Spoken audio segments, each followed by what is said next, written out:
For this part of the welding exercise, guys, we're gonna use a hot glue gun. I know it sounds kind of cheesy because it kind of is, but the reason we're gonna use a hot glue gun is, though it is not welding, it is not even close to welding as far as what welding is and how it works and what it does.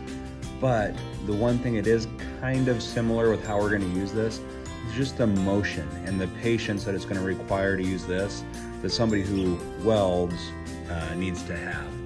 So, because welding takes a very steady hand, it takes the appropriate angle, it takes a ton of practice. It's just a skill that, to get good at it, it takes a long time. So welders, it's a lot of repetition. When you get to high school, if you take a welding class, you're gonna be asked sometimes for days in a row just to weld in straight line after straight line after straight line.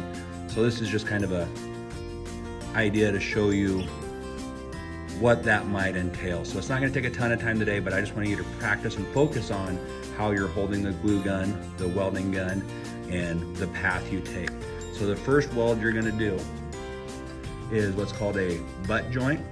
That's just when you have two pieces butted up to each other, and we're gonna join them. So you're gonna take your pieces of cardboard, lay them down sideways like this, and with the glue gun, you're just gonna take a slow and steady pass down that seam, trying to keep a constant, steady rhythm of glue coming down that seam and not having any gaps. You also don't want to have a ton of glue seeping out your sides. Now, since this is hot glue, we do want to be careful not to glue it to the table.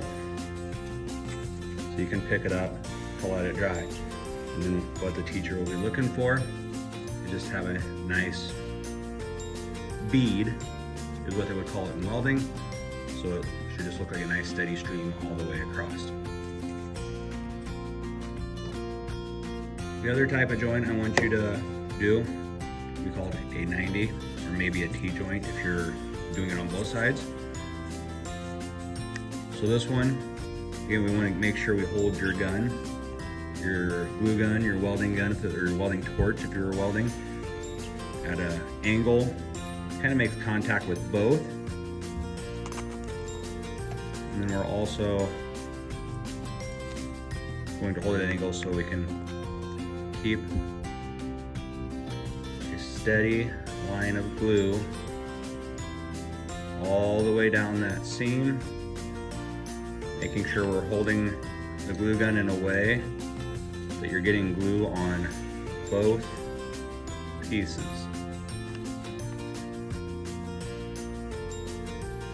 And go all the way across.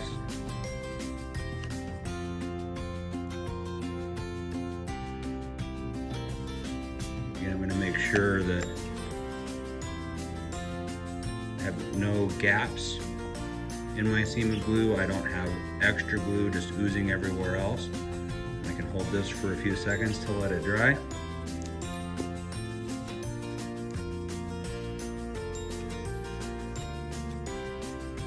Okay.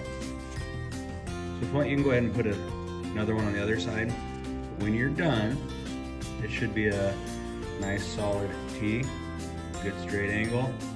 If you look at the seam, it's constant and steady all the way across. Okay, again, laying a bead of hot glue is not anything close to welding, but in our shop here at school, that's about the most equal thing we can offer, just to kind of get it used to a similar motion is the one thing it has in common. So you don't want to use too much, but you also don't want to use too little. You need to make sure you're using the correct amount. That's true in welding. Very, very true in welding, because if you use not enough or you do it incorrectly, your weld will break and somebody's car might fall apart going down the highway. If you use way too much, well, that gets really expensive for your boss, and you're not gonna have that job for very long. So like I said, it takes a lot of practice, a lot of skill. Get good at it. go ahead and practice your beads.